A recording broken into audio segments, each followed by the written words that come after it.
Aloha guys, Scuba Chris here. I just want to inform you that I just got directly from Shimano my Sienna 4000 spinning wheel.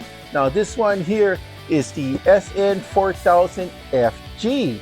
Now I've gotten the rear drive a couple months ago, which means you control the drag from the back. This is the FG. We need the front drag. You control it in the front. So let me okay.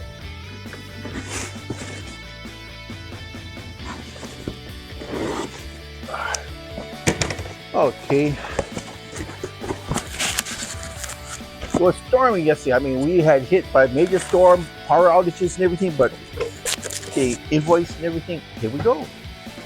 The Sienna 4000, which is kind of cool because it's in a bright red box. The one I got before this, which was the rear drive, came in a blue box. So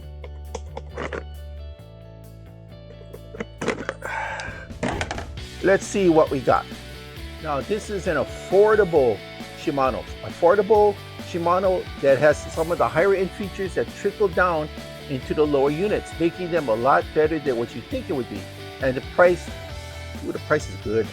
So this one here, this Sienna here, comes in 7 different sizes. So let's see what we got.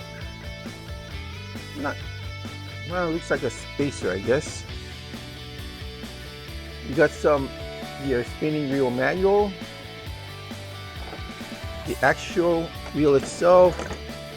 It looks like the part list is embedded on both sides of the cover. So,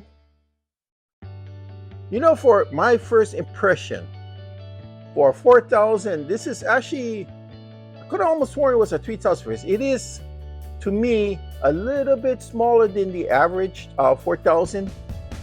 But every brand is like this. Sometimes each brand, you got Shimano, you got Okuma, you got Penn. Sometimes the 3000, 4000 sizes in between, all the models they have, some are a little bit bigger, some are a little bit smaller than the others.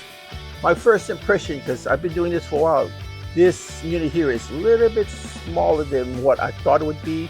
It actually is bordering on the size of a 3000, which is nothing wrong about it.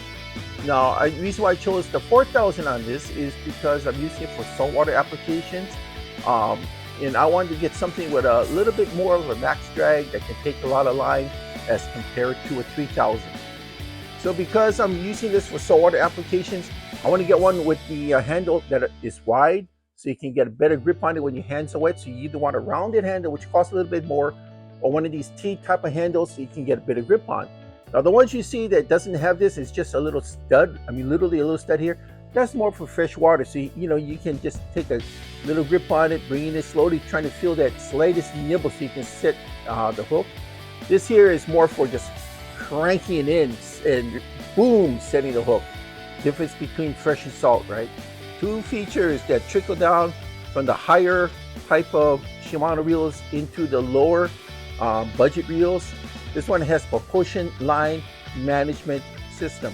That means when you're casting this, the line will cast farther because of the angle. See the angle of the lip? Because of the computerized angle of the lip here, the line was meant to come off faster, cleaner, smoother, and smaller spools going out to larger. And the reason why you want to come in smaller is because less friction between the line and the spool itself. So that means less chance of it being tangled. Because less friction means you're going to get more distance on the cast. It also has what is called Super Stopper 2, which is a feature that allows for instant anti-reverse with no back place. So out of the box, see, it just goes back and forth like this. But there is a tiny, I mean, look at that tiny little switcher. See that? It's black and it's super small. It's kind of hard to see that. So, but when you flick, let me see now. Woohoo! This thing's small. But when you, there, see, look, that's normal. Flick it this way. Now, look at that. Anti-reverse is engaged. So that's the second feature. So this here is 5.2 to 1, the gear ratio, which means for every one complete turn, this here will turn 5.2 times. Now that's not a very high rev type of reel. It's not low rev either. Low rev is like 4.2 to 4.7. You use that more for guys that need the power when you go surf casting. Now, if you want high speed, that's 6.1 or 6.2 when you want to bring in fishing at a very fast rate of speed. Now, this one here, it's not bad. I mean, this is really not bad. 5.2 to 1, which means that this will go around 5.2 times for every one turn. That's doable. You can use it for almost anything. So it's not a high-end feature, but it's a good feature to have. Max drag 19 pounds, which is okay. I mean, some of the higher end Shimano reels at this size will be averaging around 22, 24 pounds.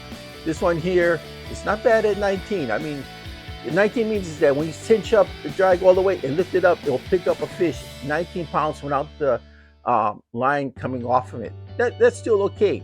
So, you know, in terms of a mid-range reel that has high-end features at a budget price, not bad. Bearings, 3 plus 1. That means you got 3 main bearings and plus 1 roller bearing. The weight is 11.3 ounces. So it's not a heavy reel, it's not a light reel. Actually, it is a little bit on the lighter side, which is not too bad. Now, the coloration here is black and red. I mean, I've had Siennas from 10 years ago. This is a good reel, and it's went through all sorts of color changes. So if you're into color, there's a lot of red and white rods out there you can match this up with. Now, this is rated for 15-pound test braid at 230 yards. That's important to me because I plan to use this for jigging. I'm going to be jigging on the shorelines using roughly 5/8 to 3/4 of an ounce, sometimes 1 ounce. So having a lot of braid capacity is very important to me. Or if I go with thicker line, like 30-pound braid, that's 180 yards. That's still pretty good. It's like 1 3/4 of a football field. So that's still pretty good. Now, at 50-pound braids, you're only going to get 120 yards. I mean, a little bit more than a football field. But if you're going to be needing 50-pound test braid, you shouldn't be going with a reel this small to begin with. But it's nice to know that you can do that. So that's my quick report of the SN 4000 FG. And like I told you, FG right here means front drag. And you're going to have the RGs, the rear drag in the back. And the rear drags are not as powerful as the front drag. Something about the mechanism inside the reel is something about a lot of the gearing will lose a lot of power having the gears in the back. Plus, the reason why they do it that way, if you're a saltwater fisherman like me and you're reeling in, you're going to be going for a little bit bigger fish for saltwater. It's good to have the drag in the front because it's going to allow more power in the gearing. Now, if you're going freshwater fishing, especially if you're underneath branches, you're going to be behind trees, most times, not all times, but if you're going freshwater fishing, a lot of people like the rear drag, and it's, the micrometer settings on it are a little bit finer. So I'm over here twitching, right? And I'm trying to get finicky fish to hit in small freshwater areas, and it's better to have my hands free, the fingers in the back of free to set the micrometer to have a little bit finer tuning because I don't want to rip that bait out of the mouth. I want to entice that fish to bite, to take it. So that's the reason why you have front drag versus rear drag. So thank you.